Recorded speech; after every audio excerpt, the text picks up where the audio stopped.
Even when you feel low, you can still go. Even when you feel slow, you can still go. Even when there's no hope, you can still go. I never answer to no, man, I still go.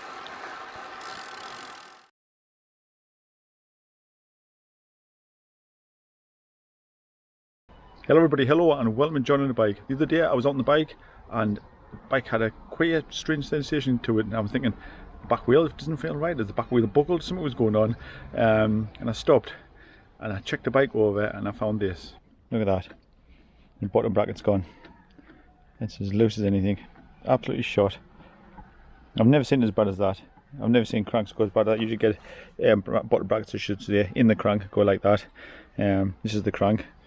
Bottom brackets in here, it's a bearing going through, and I've never seen it go as badly as that. So yeah, the bottom bracket is definitely shot, definitely needs changing over. It's not unusual for bottom brackets to go. They do wear out, they are a wearable part, but just the fact that it wore out so catastrophically was what shocked me. I've had bottom brackets go before, but usually you have like a clicking sensation as you're pedaling. You can kind of feel a click, click, click. Sometimes it just doesn't feel right when you're pedaling, but to go as badly as this one, I just absolutely blew my mind when it did that. I was halfway through a ride when it did as well. I was doing a 40-mile ride and I got to the furthest point, like the 20 miles before I turned around when I noticed it, so I had to get back 20 miles with a crank like that. It was like riding a clown bike. It was like the whole bike was just kind of woo. It was bizarre, it really was. But I've got a new bottom bracket. This is the Carrera Fury, obviously I'm riding, and this bottom bracket is the BB MT 800. That's the bottom bracket that you need if you do have one of these Carreras, just to save you trying to hunt around to find out which one. So it's the BB MT 800 bottom bracket. That's it there, and that's what I'm going to put on. So first of all, I'm going to take off the crank arms. So these are the bolts I need to remove. There's one that side and one that side. They're not very tight really. 15 newton meters of torque on these. I could use an Allen key to take these off. And then put them back on with the torque wrench if need be.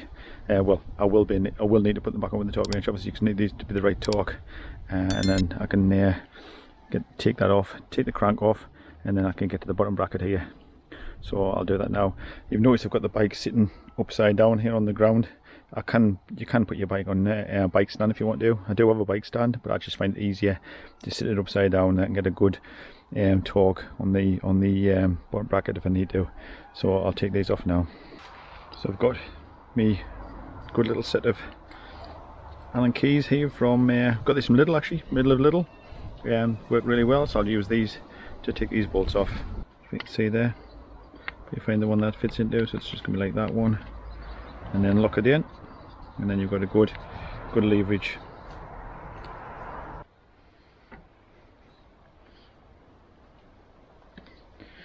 So like I say, I can loosen these off with this, but obviously when I put them back on I'll have to use the torque wrench to get the right torque. Nice. Loosen them off. Of course I do need to check the chain off as well, don't I? Now you do have an end cap on here to remove as well. It shouldn't be very tight at all, that really. And the crank should hopefully then just come off. That's it. That's it, so that's coming off. And then the whole thing should just pull out to the other side. So that's your crank here and your axle through there, and that'll have to be re-greased as well before it goes back on. But first of all, let's get the bottom bracket off, which is, you can see here now. Now take note when you're loosening these, this one here, as you can see here, there's a little writing there, and that to tighten that is anti-clockwise to tighten it, which is unusual.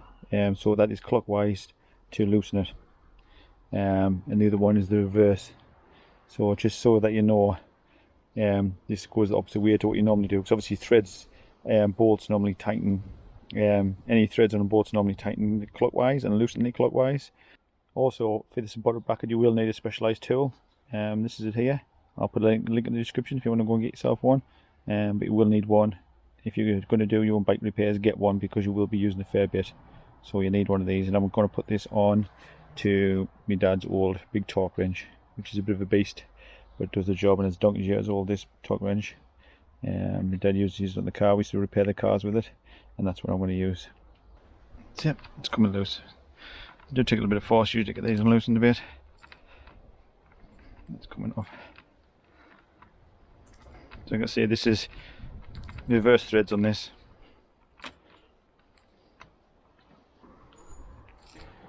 So this one should loosen anti-clockwise.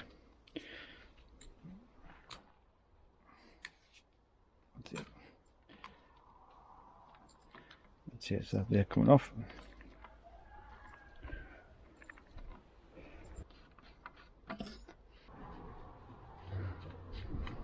That's it, so they go together like that inside your axle housing on the bottom there, like that. And that's your bearing. But like I said, this one is short. So I'm going to clean out the inside of here before I put the new one in. There's a big spider, look. Can't see it, it's just going up the tyre there, big spider.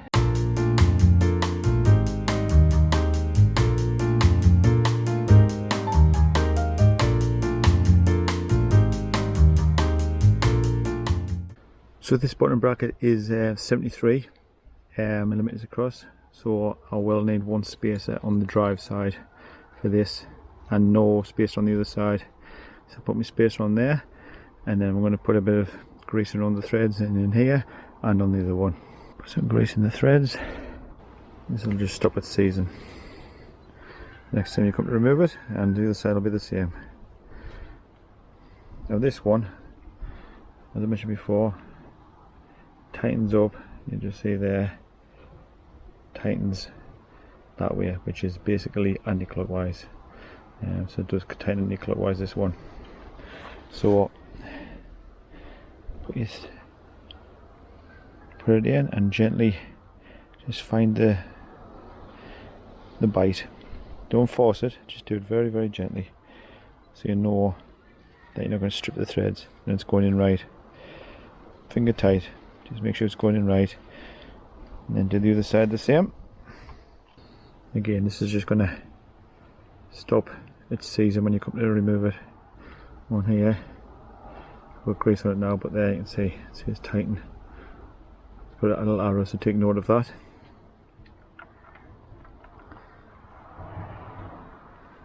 Find the thread gently, like so. Once you put your bottom bracket in hand tight, it's then time to get the torque wrench out and tighten it up to the required torque. That's it. That's it for that side. And that's the other side done. That's a bottom bracket installed. Now I'll put the crank through.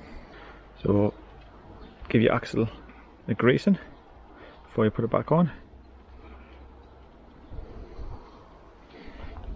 And that just slides through from the driver's side, the chain side.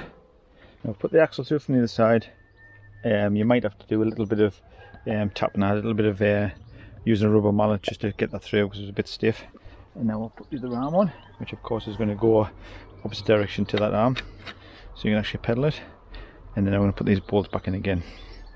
First of all, I'm going to put the end cap on, just to nip it up a bit. You see, this little cap doesn't need to be very tight, it's just basically nipped up a little bit just to help push the crank on. And then I'm going to put these bolts in, and these have to be torqued up to 15 Newton meters, these bolts. So I'll do that now. One on that side and one on that side. Put a bit of grease on them as well, help them go in a bit easier. Now I'll just tend to tighten one up a little bit on one side, and then on the other side just alternate between them, just so it tightens them up evenly.